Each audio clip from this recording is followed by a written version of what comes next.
Changement de décor par rapport aux dernières vidéos.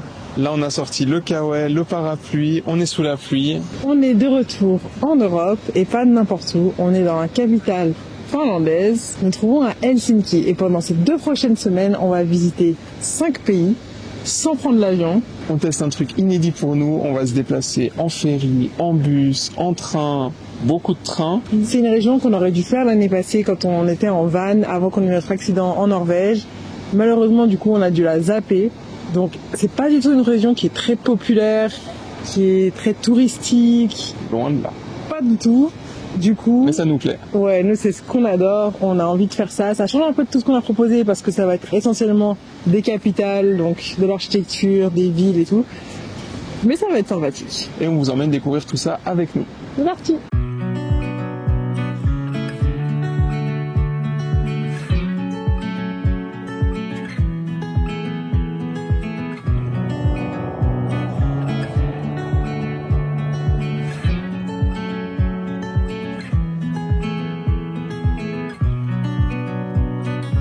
Bon, on va pas se mentir, on est début août et il fait une météo d'octobre. Franchement, c'est un peu dommage. Mais en vrai, au moins, il fait pas trop chaud. Vu que là, on fait tout à pied. Helsinki, c'est une ville qui se visite super bien à pied, ou en vélo, ou en transport en commun. Pas du tout besoin de prendre des taxis. Nous, on a décidé de marcher, ça fait du bien. C'est bon pour le fitness. Pour le moment, nous, on est un peu excentré. On reste dans un hôtel qui est un peu excentré. Du coup, le temps qu'on arrive en ville, on est passé dans plusieurs parcs. On a vu un lac, là, on est au bord de la mer et tout. Franchement, c'est hyper sympa. L'architecture, c'est assez grisâtre, c'est le nord, c'est soviétique, c'est communiste, c'est gris. Mais on a hâte de découvrir la ville et les cathédrales surtout.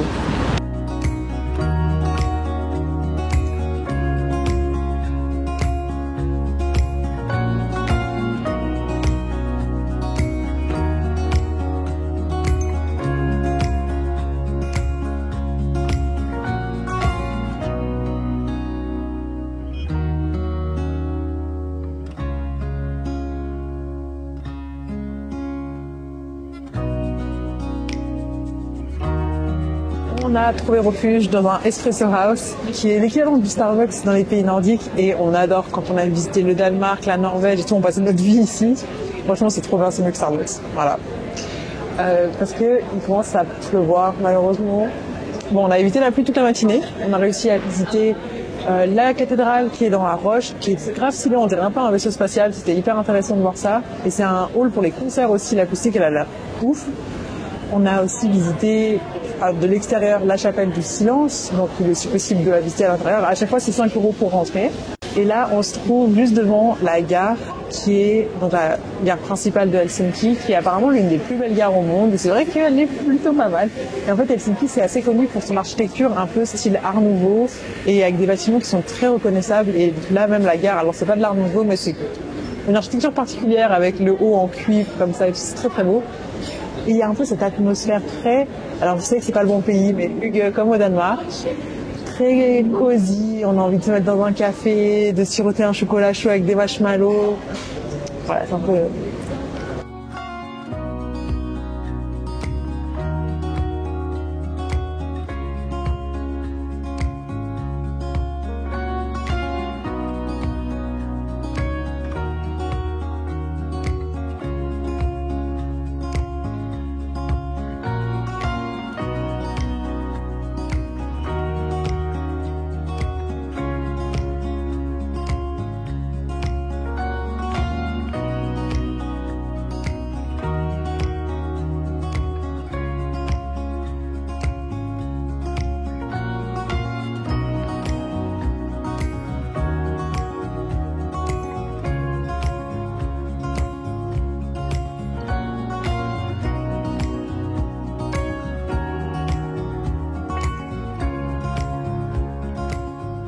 On vient d'aller se faire notre premier repas, on a été au food market, franchement c'est super sympa, il y a plein de petits stands de nourriture et on a mangé la spécialité, enfin j'ai mangé la spécialité locale de Helsinki qui est une soupe au saumon et franchement c'est trop bon, il y a plein d'anettes comme ça, j'adore. En termes de prix, pour 2 soupes on s'en est sorti pour 25 €, donc c'est pas donné, on sait, c'est la Finlande, c'est les pays scandinaves, c'est toujours comme ça. Mais franchement c'est délicieux, c'est sain, donc franchement on est content. Et là on a pris le ferry pour aller à Suomenlinna qui est plusieurs îles avec des forteresses dessus. Ça a été construit au XVIIIe siècle par la Suède, quand ils étaient encore propriétaires du territoire. Et c'était pour se défendre contre les Russes. Comme quoi, les choses n'ont pas vraiment changé en 3 siècles. Et c'est à 25 minutes de bateau depuis le food market. Ça nous a coûté 9 € chacun aller-retour. C'est pas donné, mais c'est une des activités phares. Je crois que c'est un des endroits les plus visités d'Helsinki. Donc on va voir ce que ça donne.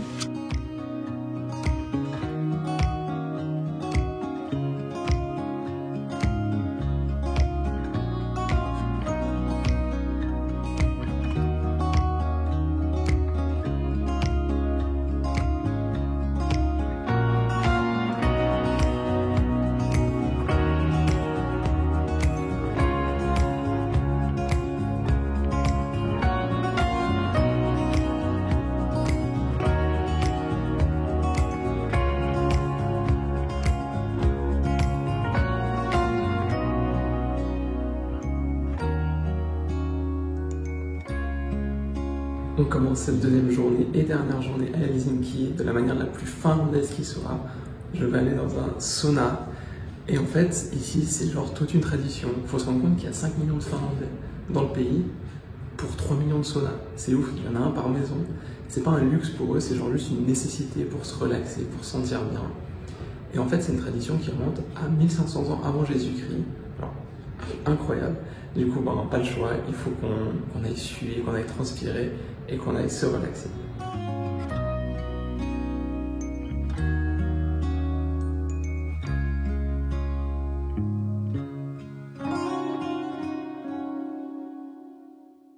Waouh, qu'est-ce qui fait chaud. J'ai pas pris de douche encore, hein. C'est juste la transpiration. Ça fait vraiment tellement du bien, mais purée la chaleur. J'ai l'impression d'être de retour en Inde. Oh, c'est bientôt l'heure pour nous de quitter Helsinki. C'était juste un petit city trip de 1 jour et demi. Maintenant, on va aller prendre un bateau pour notre prochaine destination. On vous en dit un peu plus quand on est sur ce bateau. On est de retour dans mon élément favori, c'est-à-dire les ferries. Lol. C'est pas mon endroit préféré parce que ça me donne le mal de mer un peu. Alors sur les bateaux, ça va, allez comprendre.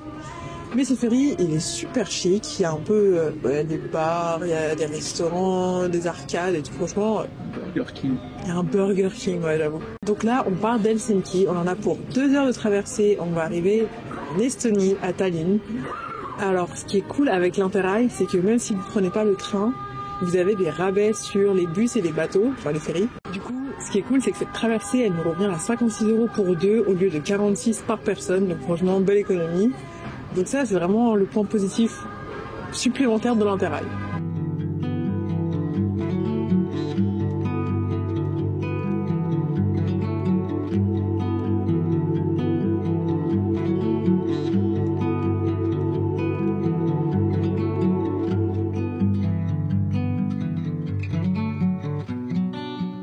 Après 2 heures de ferry, on est arrivé à Tallinn. Et franchement, pour l'instant, de ce qu'on a vu, on n'a pas vu grand chose encore. On a juste marché depuis le port jusqu'à notre hôtel.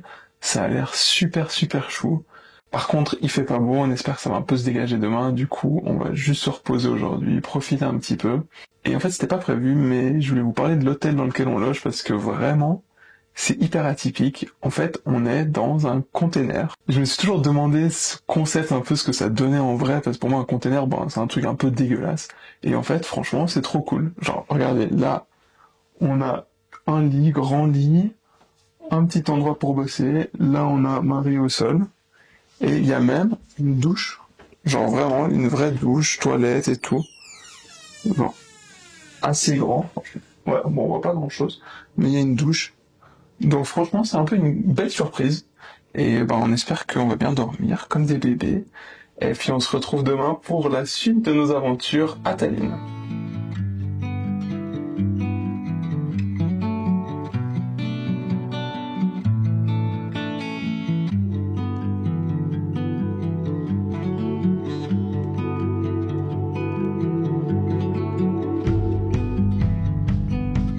Aujourd'hui, le soleil est au rendez-vous pour notre visite de Tallinn et du coup, on va vous emmener au cœur de cette ville qui est hyper préservée. Donc, il y a un centre médiéval qui fait partie des mieux préservés d'Europe et ça, c'est la raison principale pour visiter Tallinn, mais pas que.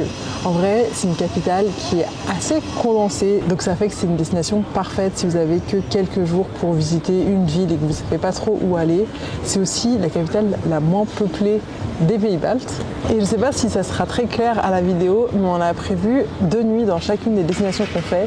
Et notre but ici à Tallinn, c'est vraiment juste de nous promener et de découvrir la ville avec le soleil si possible, on espère.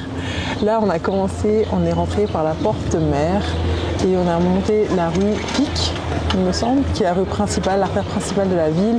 C'est là que vous retrouvez les 3 maisons des 3 sœurs et vous aurez une vue sur la cathédrale Saint-Olaf aussi tout au long de votre marche. Là, on se retrouve juste devant l'hôtel de ville et on va continuer notre promenade. On va aller explorer. Il y a la cathédrale Alexander Nevski qui va nous offrir une magnifique vue également. Et ensuite, juste on va continuer à se promener, quoi.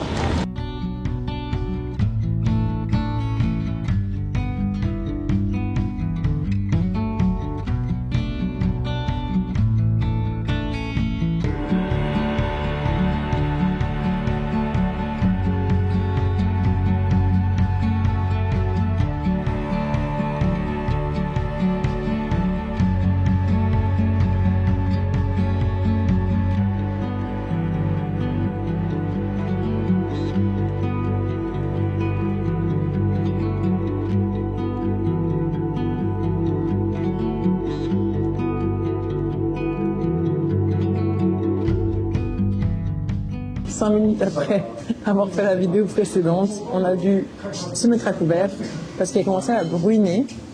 Vous nous direz si vous connaissez ce mot. Bref, en gros, il a commencé à pleuvoir. Et du coup, on prend un petit matcha point à part pour retrouver un peu d'énergie avec cette météo maussade là. D'ailleurs, vous aurez peut-être remarqué aussi qu'avec les additions de Karim là, sur tous les lieux qu'on visite, vous pouvez m'appeler Jean-Michel à peu près, c'est ok. Heureusement que je suis pas prof d'histoire, quoi.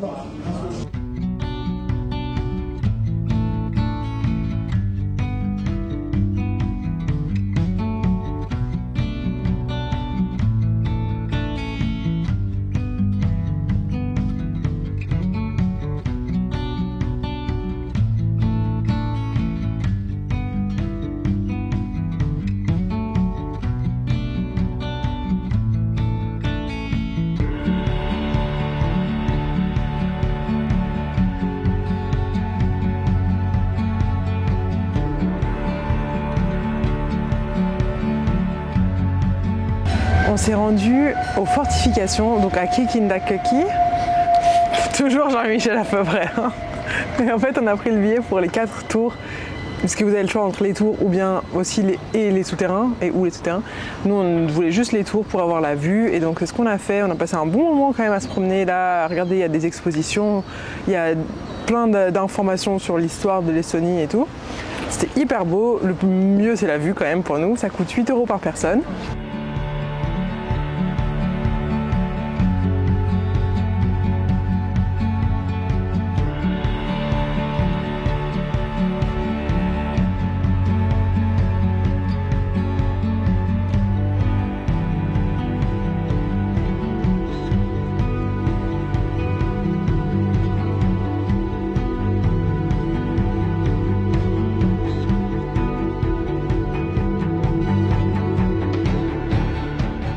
Ensuite, nous sommes allés manger. Alors, on a mangé des petites dumplings. Je crois que ça reste une spécialité quand même locale. C'était super bon. Par contre, c'est un peu cher. C'est moins cher qu'Helsinki, mais ça reste assez cher. Et apparemment, c'est le pays le plus cher des Baltiques. Donc, on verra quand on continue plus bas. Là, en moyenne, ça nous revient à chaque fois à 15 € par tête pour chaque repas, sachant qu'on prend en général qu'un plat. On prend pas plat dessert. Donc, voilà. Après, on est peut-être mal habitué après nos 6 mois en Asie aussi, ça, on va pas se mentir. Après, la météo l'après-midi était un peu bipolaire, donc c'était très compliqué de visiter, il n'y a plus des cordes, c'était un peu galère. Donc on est rentré se reposer et on est allé visiter une galerie d'art.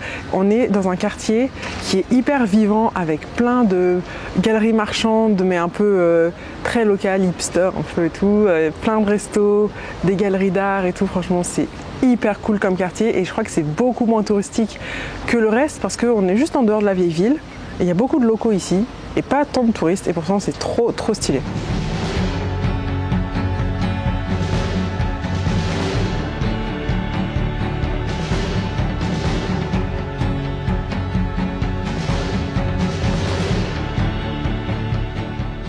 Il nous restait une matinée pour visiter Tallinn et on a décidé d'aller dans un musée, le musée de l'occupation, qui apparemment est l'un des meilleurs. Et franchement, on peut que vous le recommander si vous venez à Tallinn, parce que franchement, c'est hyper intéressant. L'histoire, en fait, on se rendait pas compte, mais l'histoire estonienne, surtout du XXe siècle, est hyper riche, hyper triste aussi, parce que elle a été sous occupation soviétique jusqu'en 1941, puis sous occupation allemande jusqu'en 1944. Et enfin, à nouveau sous occupation soviétique jusqu'en 1991. Et forcément, à chaque fois, ça a amené son lot de galères, de problèmes, de souffrances aussi. Et c'est très intéressant d'en apprendre plus sur cette histoire, qui est loin de celle qu'on connaît habituellement. Donc vraiment, on peut que vous recommander ce musée. Ça coûte 8 €, c'est hyper moderne, hyper technologique. Mais aussi très bien expliqué, il y a un audio guide et qui vous donne plus d'informations sur toute l'histoire de ce pays.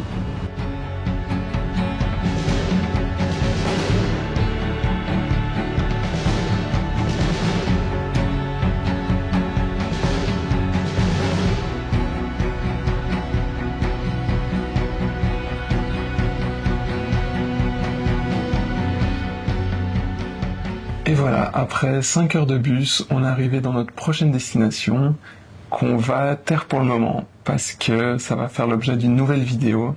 Mais je voulais juste vous parler un petit peu du transport en bus, parce qu'en fait dans les pays baltes, c'est assez compliqué d'utiliser le train, surtout depuis le Covid, parce qu'il y a pas mal de liaisons entre les pays qui ont été supprimées en fait. Et du coup, il faut prendre des bus. Mais avec le pass intérieur, on a quand même droit à des rabais, comme avec le ferry. Du coup, là, entre ces deux pays, au lieu de payer 21 € par personne, on a payé 24 € en tout. Donc ça vaut vraiment la peine. En plus, les bus étaient vraiment hyper confortables. Genre, on avait un écran, on pouvait incliner les sièges, il y avait des cafés, du thé. Franchement, grand luxe. Genre, ça s'appelle Lux Express, c'est l'équivalent Flixbus, mais un peu plus haut de gamme. Mais voilà, on est arrivé dans ce nouveau pays, cette nouvelle destination, qui fera l'objet d'une vidéo entière à part, qui arrivera tout bientôt. Mais on espère que ce premier épisode de nos aventures en interrail à travers l'Europe vous aura plu. Si c'est le cas, n'hésitez pas à nous le dire en commentaire, aussi si vous avez trouvé notre prochaine destination, et aussi à mettre un pouce en l'air, à vous abonner, et on se retrouve tout bientôt pour de nouvelles aventures. À bientôt!